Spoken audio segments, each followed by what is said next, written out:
All right, it's 2 minutes past 4, so I think we can make a start. So hi to everyone who's just coming in. I can see a few more people coming in now, but we'll start today's webinar. So hi to everyone who's joining us for today's Totara community webinar. Today we're going to be talking about the BSH Academy, and we're really lucky today. We're joined by Nicola Griffin and Mark Parrish, who will be representing BSH and also Cortexa. So today's webinar, if you wouldn't mind moving slides, Oh, Nicola, that'd be sorry, I great. forgot I was doing that. Yeah, so you're the Oh, principal slide mover I today. am. Oh dear, what's going on? I can't smooth the slides. It's okay. We can do it from this slide. I think Oh, there we go. there it is. Got to That's use my great. mouse. There we go. I'm on it. That's good. That was good. So everyone's very welcome to ask questions. Today you can use the chat, you can use the Q&A. This session is being recorded, so if you're scribbling frantically to take notes, don't worry. You'll get the recording afterwards, so you can always watch it back there.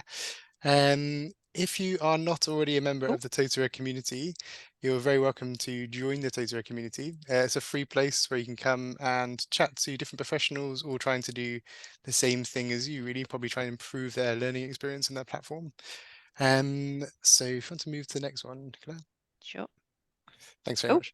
I sorry. think I think the narrations are potentially on, so which is why you're getting that movement, but it's okay. Ah, Um, so if we just give an introduction to speakers today. So Nicola, would you mind introducing yourself first? yeah, sure. Hi, everybody. Great to be here. I'm Nicola Griffin, and I look after training development for BSH UK. Mike, do you want to do a quick introduction, then I'll do my I'm slides? Mark Quick Parrish, load. Managing Director of Cortexa, owner, proprietor. Been with the business quite a long time, and yeah, get involved with BSH and others.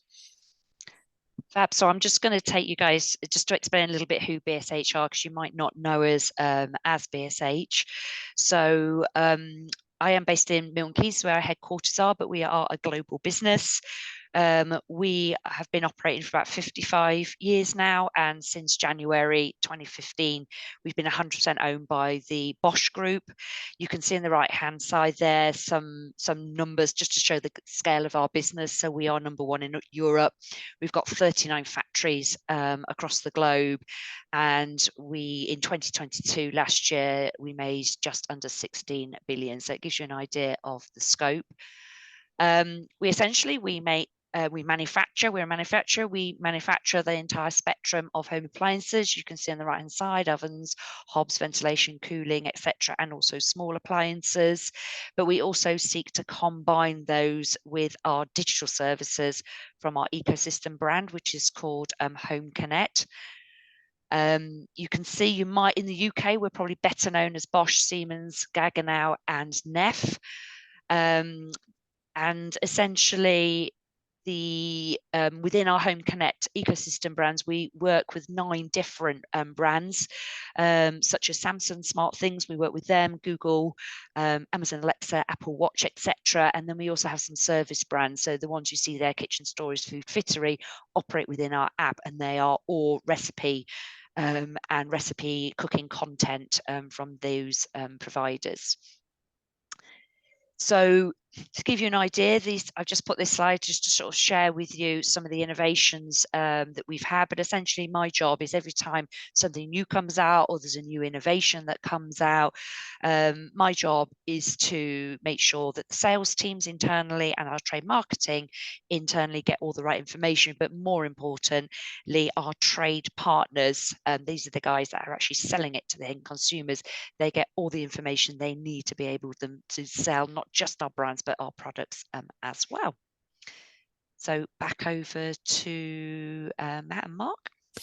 All right, thanks, Nicola. That's a great introduction. So I suppose one of the things to think about here is before you implemented Totara, I wonder what was happening at BSH at the time, and then.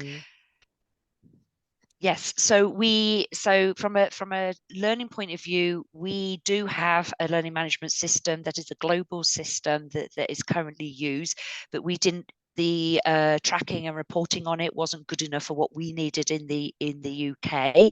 We also then had some other learning content that was sitting on a platform that we use for promotions. So it was sitting there. So it was kind of, we had it in kind of 2 places. And then on top of that, I was tracking my face-to-face training on a spreadsheet. So we were kind of split, which is why we kind of we really needed to find one solution across the board for everything. So we just had one place for training rather than 3 locations. Thanks, Nicola. That's great. So yeah, a lot of people do that routine. So from a spreadsheet to LMS, I hear that quite a lot. It's quite a common phrase. So that's good. So okay, so you decided then to sort of choose Totara and to partner with Cortexa as part of your journey. So I wonder, really, just as a top of your head, why you chose Totara and what made you pick Cortexa as the partner to work with? So we were aware of Totara before. Some of our trading partners had been using it or were using it, and that's also how we kind of knew Mark. So kind of all of those things sort of fell into place, and we really wanted something that could deal with the complexity of our business. And I know Mark's going to mention that, and I will delve into a little bit more in a moment of that. But as you can see, we've got multiple brands, we've got multiple sales channels. It's not it's the fact that actually my main customers are external trading partners. They are not internal. So there's a lot of complexity that we needed to be simple and easy for non-learning people, shall we say, to follow, and Totara fitted the bill. Thanks, Nicola. And just for everyone's awareness, what we're going to do today is we're going to have a look at the platform and see some of the features that Nicola is using to meet her particular challenges. But before that, what we'd like to do really is understand more about Cortexa as well. So, Mark, if you could give us an introduction to Cortexa, and obviously Nicola's explained why she chose to partner with you, but it'd be great to learn more about what Cortexa offers and what you do. Okay, thanks, Matt. Well, today's all about extended enterprise and how the Totara TXP can help with that. I'll explain a bit more what we mean by extended enterprise shortly, but suffice to say, we operate a lot of extended enterprise sites. Our original business model, in fact, created over 20 years ago, was to join a supply chain through education, allowing manufacturers in the building materials sector and service providers to connect with and educate their resellers and installers. And we still operate extensively in that channel, but we also work now both with public and private sector organizations. And we run around 60 learning platforms, the majority of which are Totara. We've been with Totara since 2017. We're now a platinum partner and have received a couple of awards for our endeavours and some of our work. We operate across the globe, delivering online solutions to virtually every time zone in the world at the moment. So some of our sites are what you'd call fairly standard installs, but an equal number require a bit of lateral thinking and customization to deliver what the customer needs, as you'll see with Nicola's site shortly. So how do we go about that? Okay. Well, we see every customer relationship as long-term. So how does that work? Well, it all starts with understanding, not just the L&D elements, but the whole business model. I mean, consultation means listening, probing and questioning. And once we've gained those insights, we then share our thoughts and ideas and ultimately put a plan together. We then move on to theming and the user experience design. I mean, most sites only have a light theming, and this ensures that things like feature upgrades can be done promptly and silently.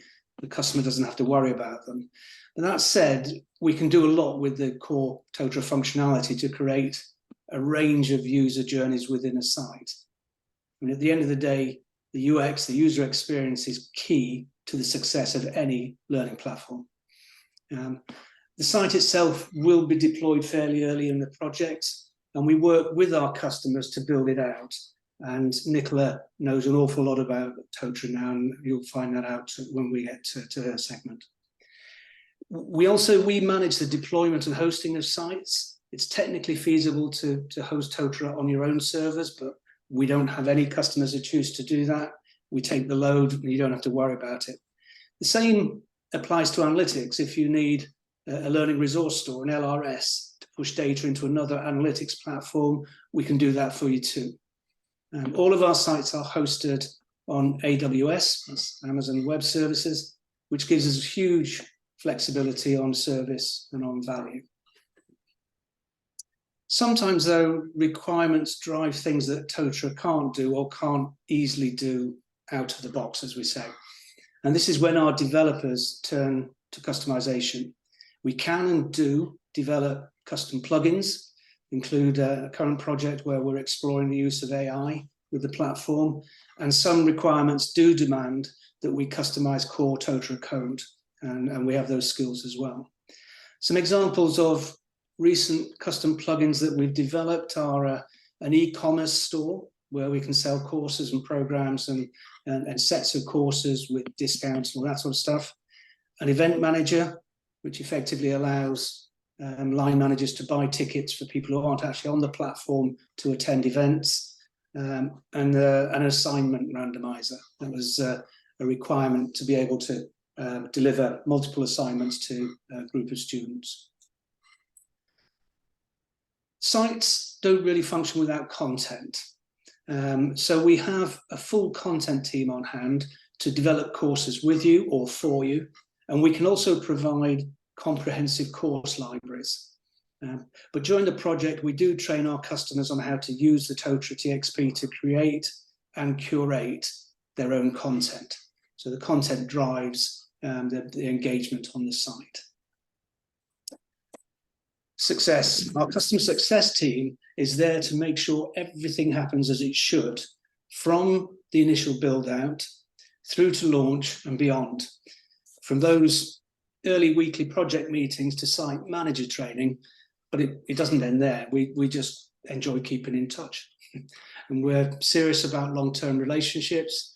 We have LMS customers who've been with us for many years. Our longest customer relationship, in fact, dates back to 2005. So coming up for the 18th anniversary.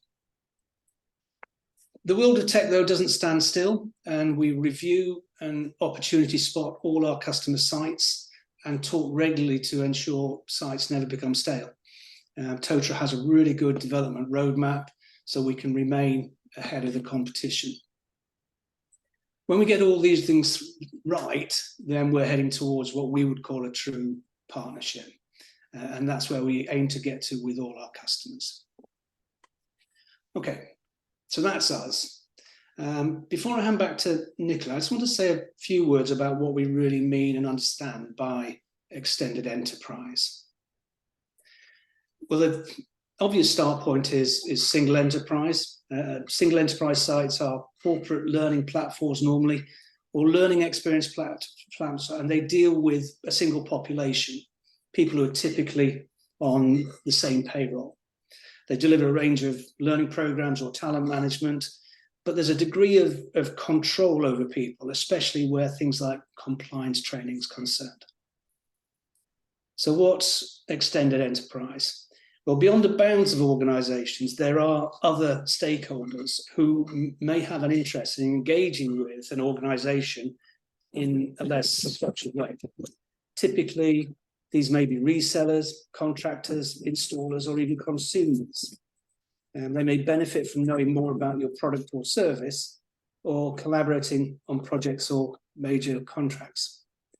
The downside is you have no power over these potential learners. You have to be clever, and you have to plan how you're going to engage with them. And one thing I will say here, and Nicola really embraced this, was that first impressions really count. In the case of BSH, their principal stakeholders are resellers. And as you'll see, they have a lot of resellers.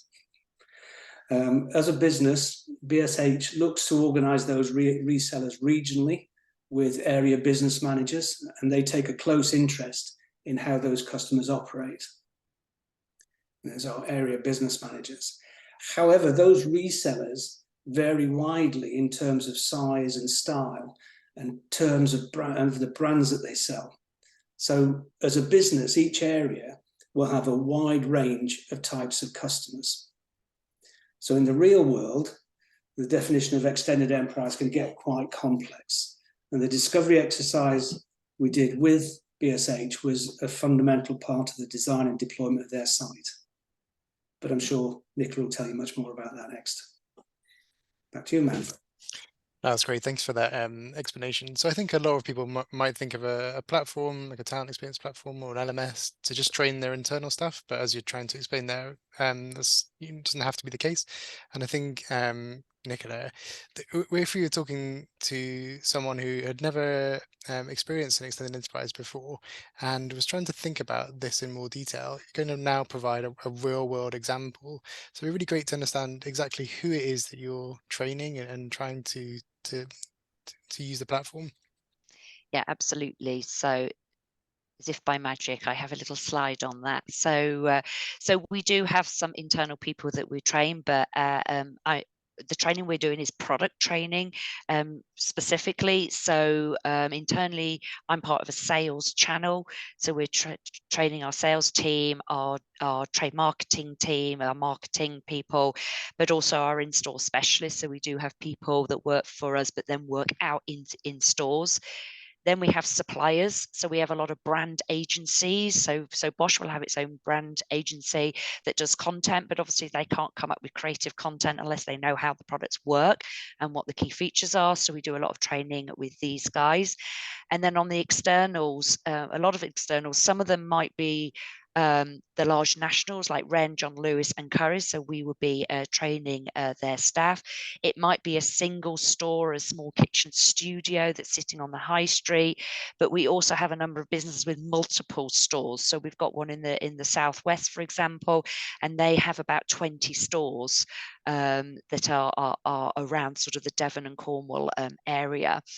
So in terms of who we're trained, it could be those salespeople on the shop floors, but it may be the buyers. So we sometimes are training the buyers. So these are the ones sitting in the head office that are purchasing the products for us to go onto their stores.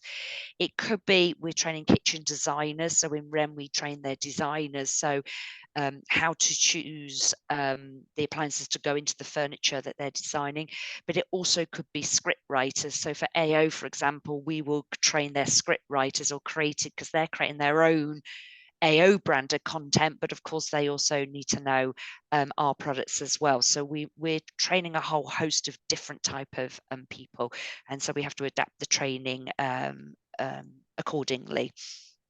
So that's kind of who we are training. There is further, I suppose, complexity in the fact that our training, some of it we do face to face. So we might be doing it here at Milton Keynes, but we've been doing virtual classrooms now for a number of years. I have to say COVID has helped that style of training, because obviously people have now got used to it. We now do a lot of live streaming as well, and we also create our own training videos that we host on the platform. Just in terms of complexity, I think we've sort of mentioned some of those already, but what you see in orange is those further complexities in the fact that we have different buying groups, we have different dealer elite statuses, so some dealers take our premium collections. We're not just talking also geographically about the UK, we also look after Ireland, Northern Ireland and Republic of Ireland, and they obviously operate as their separate countries. And we also produce content, so some of our customers have their own learning LMS systems, so the content we create also has to then be shared, and so we can put it onto their platform as well. So if you can just imagine, we've got 19 elements there that add into the complexity of how we organize and use the LMS. And imagine that one single user can and does sit in multiple areas, which can make it quite confusing. But we've sort of sorted it out with a very big whiteboard. And this is what me and Mark were doing during COVID and lockdown, because we couldn't meet face to face. So Teams is our friend. So you can sort of see what we were trying to get out of Totara is we really wanted to have everything in one place. We need that flexibility because we need to be able to cater for multinationals or a family-owned business. we needed to make sure those guys were having better conversations in store. Certainly our consumer experience, we talk about user experience, but for us as a business, our consumer experience in our customer stores is also very important to us. And also we needed to be able to report everything, to know what people are using, what they weren't using, but also because it is so complex, we need people to actually be able to a certain extent self-serve, so run their own reports as well. And we wanted our area business managers to be able to do that. And the start of this project, we did start off with a project group, and what was really important that we didn't operate in isolation. So our project group was headed up by our CEO and our CFO. All our relevant stakeholders are in there: sales directors, area business managers, brand managers. We had the IT department, procurer, data security, legal. And then we had fortnightly meetings to keep track of the projects and how it was going. Were we meeting what we wanted to meet, as well as obviously regular meetings with Mark and his team, the sessions with Cortexa. So we were learning as we went to go, as well as planning. So two of those things ran side by side. So certainly having that buy-in was absolutely essential to get this off the ground. And we actually launched originally internally just to our area business managers, ironed out any issues before we actually then launched externally to our trade partners. Then just to give you an idea of the scale, you can see we've got 6,000 user accounts. We've got over 1,000 customer organizations. They're in 4,000 different locations. So in terms of, I am the site manager and I've got an intern that supports me in putting all this together.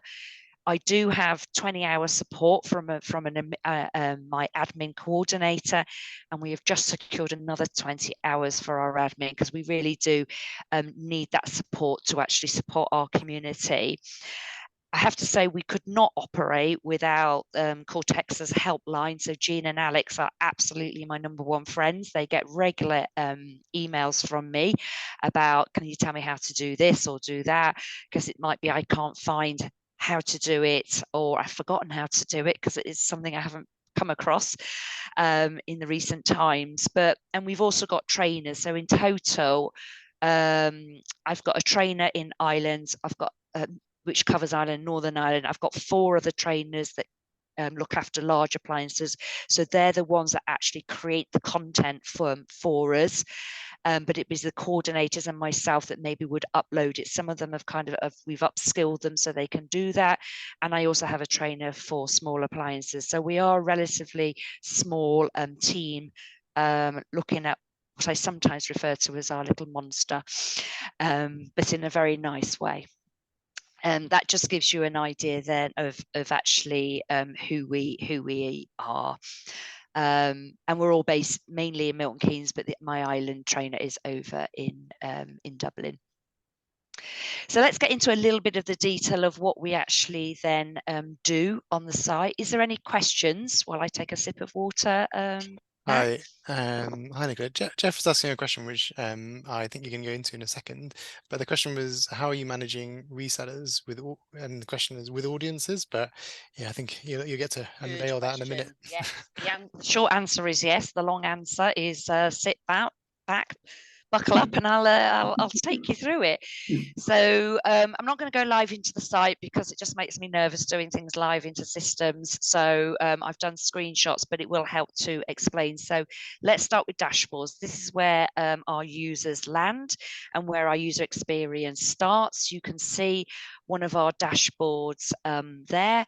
And you can actually see on there, we've designed these, we've bespoke these separately. And the idea of the landing page, we call it landing page, but it's dashboard, is so we can easily direct them to wherever that user wants to go. This is actually Ireland's dashboard. They are a multi-brand, so you can see they can access different brands at the same time. But each of these is either HTML block or a feature link block. To be fair, I think we like the feature link blocks probably a little bit better, but it depends on what we're putting up to what we might use. This next one will then show you, this is the Neff focus dashboard. So we have some accounts whose initial branded experience needs to be Neff. We also have the same one for everything, other brands as well. This one is Neff, but just because their focus is Neff, they also sell other brands. So we need them to be able to then jump off from their landing page to the other brands. But you can see along the bottom, we're highlighting the sort of Neff training. And then finally, the other type of dashboard that we've got is this one is specific for CP, so our consumer products. So we're talking here about coffee machines and toasters, kettles, and our food prep. So again, this is used for internal and external, but in the CP world, those accounts that are CP only are normally distributors. And so a lot of people on this going through this route are buyers and designers of their own marketing sites. So they come and learn content to use on their sites. So to answer the question, do we use audiences? 100% we use them. We actually have 13 dashboards you can see here, and they are all assigned to, they all have an audience assigned to them, and they're all dynamic to make life easier. So as we get new people, they just drop into them quite nicely. Looking at the audiences a little bit more detail, I've just got you shown the Irish one there. You can actually then see the rule set in here. So we're using a rule set based on the Ireland and Northern Ireland organisational framework, which obviously then links via their job assignment. So that's what we're using, and the same logic applies to that consumer dashboard as well. When I actually look at organizational frameworks, we do have 9 frameworks, which enables us to create these audiences. And you can see they're either by channel, sales channel. So within our business, we have 2 sales channels. We have a retail sales channel, kitchen sales channel. They have slightly different dealers and customers that they look after. But you can see we've got 2 for retail, 3 for kitchen. SDA is the consumer appliances. We've then got one that is Ireland and Northern Ireland. Then we also have our internal one there as well. If I look at something like the Neff focus dashboard I showed you, our organizational framework is split down further. So as well as having, say, we've got the kitchen dealers, we've got North and South, we've got Region 1, Region 2, Region 3, but we also then split further and we go Neff focus accounts, Bosch focus accounts, Siemens focus accounts. So we've kind of like been a bit clever in using the organizational framework so that we can actually get these subdivisions in, which allows us then to create audiences just for that Neff focused area. So, and I'll talk a bit more about the frameworks and organization types a bit later, but that gives you an idea of where we're at with the dashboards. Any questions have come through on there before I talk about the course catalogue? Hi, Nicola. No questions about that at the moment, but if you are watching this recording as well and you're thinking, oh, I wonder how I could do that, you're very welcome to post questions in the community after the session as well if you're not watching it live. Please do. Thank you.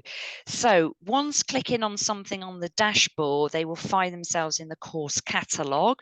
We call it Find Training. So we tested a few of the wordings within Totara, and so it was necessary for us to move away from any sort of learning technology. They didn't understand the word catalogue to us means our brochures, which again conjures up the wrong thing. So we had to really think about the wording. So our course catalogue is Find Training, making it as simple and as we can. So this gives you an idea of the training that we offer. We've got a number of offerings from micro-learning to in-depth courses. So some of that is self-paced, some of it's face-to-face. To give you an idea, we do have accounts right up in the Scottish Hebrides. So I think we've got someone from Scotland on today, as well as right the way in the south in Jersey and Guernsey. So live streaming via Teams, we do this via Teams. When we set up a course for this, we set it up as a single activity format. The reason we do that, we originally did topic format, but we found that when you've got a seminar, if we actually set up a single activity format, it makes it easier when viewing the reporting. So it means that we can easily see that users are then marked as progress when they've signed up to the seminar, rather than when they've just actually maybe entered and signed up for the course. And it was really important. We wanted to see it reporting when they signed up to the seminar itself. And this was a requirement from our area business managers. We make great use of the glossary function. This is absolutely brilliant for us, because what we effectively have set up is what we call a feature library. So it's an A to Z of little bits of micro-learning, videos, explanations for every single feature we have on every single appliance. And people can search by appliance type. So they can search by oven or washing machines or dishwashers. But we've also got a glossary which we've recently set up. So there was a requirement that people wanted to actually see a video on a single appliance. So we've now set up our appliance, we call them our appliance videos, but it is a glossary. They can search by particular appliance, and then it comes up. And we've managed to open up the glossary so it is global within the site, which means that when you're in our appliance video and you can actually see every time the word comes up, they actually link to the feature. So we have our glossaries linking to each other, which makes life a lot easier for the user. Our self-paced courses, these are the pure online courses that people can just do. We debated finding a name of what do we call it, because generally for our guys before this, training was training. Now, of course, training isn't just training. There are different types of training. So it is something that they can search by. Again, we originally set these up in topic format, which we are keeping, but a lot of these we now design within an articulate storyline and Rise, rather than designing within Totara itself. And our reason for that is there are certain courses we need to then share on other customers' platforms. So it's essential that we only want to design once, if I'm honest. So that's why we use articulate storyline and Rise. But the other thing we've also done is use programs. So we call them our expert programs. So laundry is our key one for this year. And what we've then done is collated together a number of basically 3 mandatory courses we want them to do them if you'd like to do them. And at the end, we've also then used the quiz function within the course. We've created a quiz. We do create our quizzes in Storyline, and we do that because otherwise, if you create the quiz within Totara, every time you use a feature within the question, it then will give you the answer, because obviously we've then opened it globally. So we then realized we couldn't do that. So that's why we do it that way around. But it's a really nice way of just bulking courses together so they can run through quickly. Okay. The other thing that we have is also badges. So we do make use of badges. We actually offer a badge for every single course that we do, which works. To be fair, I think we can do more on this, and we do have plans to do more on this to try and kind of help drive some more engagement with them to start badge collecting, because we are going externals. Just gamifying and adding a badge on works for some people. We want to encourage our dealers to maybe start running some little competitions themselves internally. So that's our kind of maybe one of our next step. But again, we designed all of these.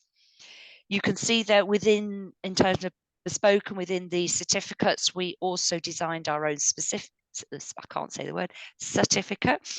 And again, it was important that we did bespoke those, which we kind of worked with Mark. We've kind of half bespoke them, I suppose, is the way of doing it, which is just meant that we can actually, our dealers especially our independent dealers, like to print these out and put them on the walls within their dealerships. Just back to the finding training now, so you can kind of see we also bespoke how they find training. I was talking about the language earlier, so they can do it by course type, face-to-face, self-paced, and virtual classrooms. They can search by appliance. They can search by brand. And that, I think, is normally, you might have it on yours as search by catalogue. It's now, we've updated that, so it's search by brand. And the reason we've done this is if they do not sell a particular brand, so you can see all of them listed there, if they don't sell a brand, when they do search by brand, they would not be able to see. So for example, not everyone sells Siemens Studio Line. What doing it this way meant that if they don't sell it, they wouldn't even be able to see the drop-down menu, and that was really important for us. So the course type was really important. The course categories then, as you can see, we also use audiences to define our course categories. So all our courses are sitting within the various categories. I just blew up slightly bigger because eye-wise, we basically close the eye on all our categories and assign them an audience. So if they're in the audience, they'll be able to see it. And if they're not in the audience, they cannot. And within there, we can further at course level change that visibility as well, because there are some courses we might put in the Neff one, which the retail channel can see, but the kitchen channel cannot, because the emphasis on the course. We might have the same course, but a little bit of variety on there. So audiences are coming into play again within this section too. I just go down here. Okay, I just thought I'd do a little note on our we have also a course category called Sandbox. Now, because we also really what we call is this is our belt and braces, careful we don't break the system folder. So the only people that can see what's in the sandbox are the trainers and the guys that do our admin and myself. So we do all our course creation in here. And we do it this way because some of our trainers do help create the courses, but they don't do it that often. And we like to just make sure we haven't made a mistake before we actually then put the course into a course category, because of course as soon as it goes there, then our external people can see it. So we do that as a little sort of belt and braces. We also retire courses in there, so I actually have a retirement folder. So we don't necessarily want to get rid of all our courses, but we might retire them because we don't want people to be focused on them. We want them to be focused on other ones. So again, it means we can look back on retired courses on there. And we also, you will be able to see retail field training, kitchen training, island training. So what we do for these, this is the face-to-face training our trainers do in a customer's store. Now, we didn't want to set up an audience and for every single account we've got, because it's just too many. There's hundreds of them. So, and also because when we set up that type of training, it's a personal relationship between the trainer, our area manager and the store manager. We wanted to continue with that personal approach. So we actually still have the course on the LMS, but we use it for course attendance. So then when we run a report, they can see that someone has attended training, but we're not asking them to go into the system to actually book their people on. We do that for them as a personal approach. So that's another reason why we use this sandbox. Hope that makes some hope that's understandable. I'm just going to take some water. Any questions that have come in so far? George is asking a question now. It's a very interesting use of audiences for viewing course categories. Could you explain a little bit more on how this was achieved? Can I give you a break, Nicola? Yes, Yeah. Mark, go ahead. Go ahead. Yeah, what we did here, Jill, is we created a bespoke role for users at category level called Can View Hidden Categories. So if the user is put into a specific audience, they inherit a specialist role of Can View Hidden Category and can view hidden content. And that's the reason why we have the closed eye, the hidden on all of the categories. So only people with permission to see those categories can actually see them. So that was the mechanism we developed to deliver exactly what Nicola wanted. So. Yes, it was one of those things that was tested and tested and tested over again, to be fair, because it did take us a while to get to this this solution, but it works very neatly. Thank you, Mark. So just kind of talking a little bit more, I said before that we use organizational types within the rule set to set the course categories. So I just want, you can see that here. You can see that if somebody has a course type 11, for example, they sell Bosch, Siemens, MDA and SDA. So, and what we do is we tag every single account with a course type tag, because we need to do that because the accounts sell lots of different combinations in that. So we actually have 53 types to give you an idea of all the different combinations. Now we do have some very common ones which we use. So 12 we use an awful lot. So they're all the accounts that sell Bosch, Neff, Siemens, the large appliances and the small appliances. So we do have some widely used, but having this organizational type just means that we can create audiences. So the Bosch course category is, if you sell Bosch, you will be able to see all the Bosch content. So essentially that's how they work. So again, that took us a while to work out, and a long spreadsheet of asking every single account, working out from every single account from our sales system, what combination do they sell? But also it's the fact that something like Siemens, you could sell Siemens MDA, but not Siemens Studio line. But also we also have some Siemens coffee products as well. So you could sell Siemens, but then we had to further find out from the area business managers of which bit of Siemens they sold. So you can see how complicated that was. So, but this is a really neat solution that really helps us out. So in terms of audiences, how many do we have? So we have actually in total, we have 79 audiences. So we're using audiences to recap for dashboards, for course categories, to control visibility of courses within the catalogue, and also at course level. And then we're using the organizational framework and also an organizational type that's assigned to those accounts for the rule sets. Hopefully that sort of that's all I'm going to say on audience. Is there any other audience questions that have come through? There's no more questions on audience at the moment, but okay. If you are completely new to audiences as well, we do have some training available in the Totara Academy, which you can have a look at as well. Yeah, so 100% do that training first, because that's how we actually did things. We did the training. We did all the training in the community first. We then went and then set it up and gave it a go. And then we went to ask Mark, how do we actually do some of these strange things we needed to do? So moving on to that, I just want to talk a little bit about reporting, because I think reporting is really important. So reporting wise, we make 2 reports visible to our sales teams and our trade partners. But what I have done is customize them quite a lot to give them what it is that they want to see. And we just we went out and asked them, what do you want to see?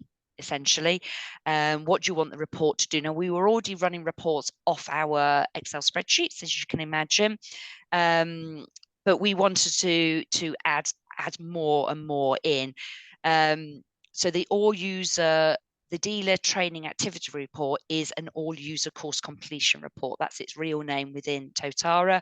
We again had to change the name so they could find it nicely and they understood what it was. And even within the last login report, we've added an extra columns in there so they can see the total number of courses people have done as well. So those 2 reports we use a lot, but we've also customized the team section. So you know how every line manager will be able to see team across the top there? We've actually changed that. So the team now for us is pretty much the same as the last login report.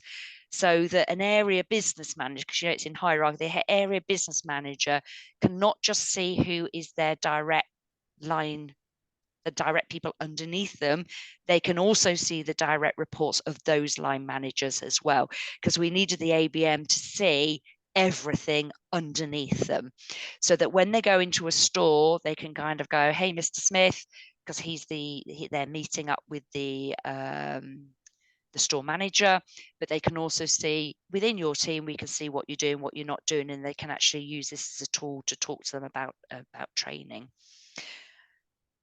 So customization reporting, but to do that, you just need to go out with a piece of paper and go, what do you want your report to look like? And how do you want to filter it by? What are you doing at the moment? They were doing lots and lots of stuff within Teams. They were running, what do they call them?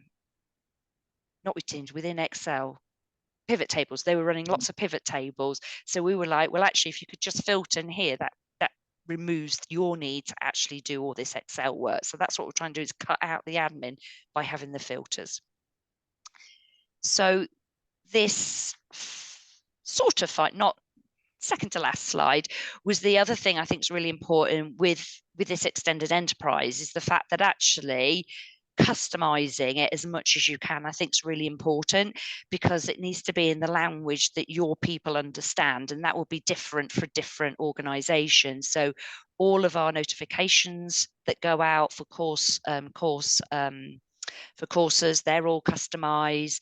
We set up a tour for first-time users. Again, we customize and design that. All our navigation naming, we try to change that into things as well. So we've got my page, so they understand it's my page rather than what it's normally called. We set up custom fields. We customize reporting and also the certificates. So we did a lot of customization, and all of this was done as part of the project with all the stakeholders involved in terms of what language they use. And we have a couple of ABAs. We've got one we use all the time because she's not really a systems person. She's a great one to use. And then we've got another one who is very engaged with training. And so we kind of had either ends of the spectrum to really get a good view of what to customize. In terms of what's next for us, so we have been operating for about 18 months now. So obviously, as markets change, our end consumers change, so we kind of have to adapt the training that we're doing. So we are continuously tweaking. Our landing page gets tweaked every month. We update it every month in line with what's happening in the business. But we're at the point now is we're starting to survey our customers in terms of what do they want on the site, what do our sales team want to site. So we had a bit of a brainstorm yesterday with my area business team. What's working, what's not working, what else might they find fun and helping. So whilst the system reporting tells us what they're using, what we want to now know is why they're using one thing and not the other thing. And so we're starting to get into a little bit more of what they're doing. We think Totara Engage might be a useful add-on for us, because it does seem to be this video content that's resounding better, and we'd like better reporting on it, and some thumbs up and some likes like you get on YouTube would be really useful. So that's kind of where we're at. So back to Matt. Is there any other questions? Yeah, thanks so much, Nicola. I don't know if I can steal the Bosch catchphrase, but I thought you did that presentation like a Bosch. Thank you very much. You may steal that anytime you like. That's yes. Great. So discussion coming from Jeff. We just would like to know, I suppose a lot of people always want to know, really, especially when you have something like an extended enterprise, Yeah. how do you market the platform and make sure that people are aware of it and that they're using it and that they're coming onto the platform? Yes. How do you do that? Yes. Sometimes with difficulty, and I have to say, you're right, it is something that is very hard. So what we're doing at the moment is, so we send out a weekly marketing email that goes out to our area business managers, and we create it in such a way that they can just forward it on. They can tweak it if they want to tweak something for certain accounts, but we put on there what's new, what our focus is coming, and what's going on. So that's one way we do it. We have another email that goes out from our promotional system. So that is in this tweaked that way. And then the other thing is we also link our content is directly linked to our campaigns as well. So it's almost like we've got a campaign. So for example, we had a cooling campaign coming up. So we kind of like, we've got a cooling campaign. If you want to see some of our TikTok videos on this model, here's where they are. And then we kind of like would promote that way as well. So there are several ways. We also last year ran we ran our own training promotion. So basically is if you do so much, we want them to to attend certain webinars. So if they had to attend, I think there was 4 webinars we wanted them to attend. If they attended them, they went into a prize draw. So they were going to prize draw, and I can't remember what the prize was now. I think it was actually some Sony Wi-Fi headsets or something like that. So so yeah, it's a combination of things. Yeah. Brilliant, thanks, Nicola. And always open to ideas. If anyone's got any ideas, please let me know your ideas. They sound like great ideas. There's a great way to do it in lots of different ways. I think diversifying is always like a great way to get as many people to know about the platform as possible. I suppose my one question, which is always interesting to know from people who've been through this process, is if you were to look back and give yourself some advice after doing all this, what advice would you give yourself? Or if someone was trying to start this journey for the first time and they had a complex organization such as yourself, is there any key pieces of advice you would give? I think the thing I think that me and Mark would have done is more meeting face to face. We didn't obviously have the luxury because of the time that we were doing it, but I would suggest getting the biggest roll of brown paper, spreading it around the room, a massive pack of Post-its, and then just kind of and filtering it out through there. The other thing I would also say is getting your project team together and the right people on that project team is really, really important. And I think what I'd underestimated, if I'm honest, is the fact that actually I knew what an LMS was, and I'd used one before, and I'd also helped set one up in a previous role. But actually, once you start getting to the detail of how stuff works, it's very easy to get overwhelmed by the complexity of what an LMS is. And you have to frequently bring yourself back to, what am I trying to achieve here? And I think having those, because we were quite confused to start with. I have to say there was a lot of confusion, but I think you have to go through that confusion and do as many of the community stuff as there is. And the other thing we have now done is, because obviously people change, don't they? So I did have someone looking completely after the system. Then my intern, then they left, and my intern looked after it. And then that intern is now left, and I've now got a new intern. So one of the things that we have done, and I would always recommend, is every process that we do on this system, we've got a to-do process we've mapped out. So we have a map out document, and we've got a screen capture video of how to do it on our site. So every time a new person starts now, we can show them face to face, but they can now reference back these documents. So it's easy for them to then pick up those skills really easily. So we've actually, and I would recommend that we would have started doing that quicker, I think. That's great advice, Nicola. So like you said, you use the Totara Academy, but actually for your own platform, which, every platform Create is your slightly own, different. yeah. We have our own little learning hub almost. We basically have a folder called Totara Assets, it's called, and everything's in there. All our videos, all the content that we've developed, all the images that we've created, all the banners we've got, all the tiles that we created are all in there. So if we have to go back and up, so for example, we're just about to change the Neff branding completely. So I've got that branding has already been changed and is sitting waiting just for me to upload it. That's great. That internal organization will help you tenfold, won't it? Yes. The lesson we learned together, I think, Nicola, is that time spent at the beginning working out what it is you actually want to do and sticking to it doggedly all the way through. Yes. And not feature hunting. With a platform like Totara or any LMS, there is a temptation to dive in and see, well, can I do it with this or can I do it with that? It's keep that high level view of what the requirement is and problem solve around that. Always keeping your user in mind. What does this look like for your user? What would they think about it? And it's really important to select, when you're doing user testing, you need to select those people that are not very good at using systems, have never used an LMS before, don't really use much IT themselves in their personal lives. So you really need to get the person that is least experienced and most nervous about it. But we have managed to we had a trainer who's it's a new experience for your trainers as well, to go from face-to-face creation design to online design as well. And it's understanding it is a different skill set. Great, thanks so much, Nicola. That's a really great advice, and thanks, Mark. And thanks very much for the presentation today. Jill saying, fantastic presentation, both. Thank you so much for sharing. Thank you. We have a couple of webinars coming up. I don't know if you mind just Sure. sharing those ones. Yeah, thanks. So There we just go. coming up next week on Wednesday, we have a talent experience demonstration. So that'll just be a full demo of the full TXP. You're very welcome to come to that. And then we also have Charles Rivers Laboratories, an American customer who work with a partner called Actra, and they'll be doing a webinar on how to master dynamic skill assessment. So that'll be quite interesting as well. So you're very welcome to come to that as well.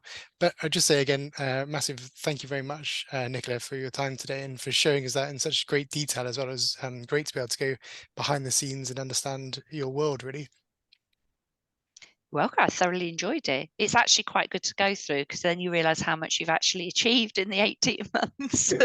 What's happened in the last 3 years? Yeah. Yeah. Yeah, no, I'd say, and massive congratulations, Mark, as well, for the Cortexa team and everything that you've achieved with BSH as well. It's incredible work, and it's a really great platform. If anyone wants to ask more questions to Nicola as well, feel free to do that in the community, and I'm sure you'll give a very honest answer as well, won't you, Nicola? Of course, yes, no problem. Thanks very much. So thanks everyone for attending today. It's great to hear from you all. Yeah, that's it for today. So thanks, Nicola, and thanks, Mark, and thanks everyone for attending, and thanks for your time today. Thanks, Lovely. everyone. Thank you very much. Thank you for listening. Bye. Thank you for your time. Bye. Take Bye. care. Thanks, everyone.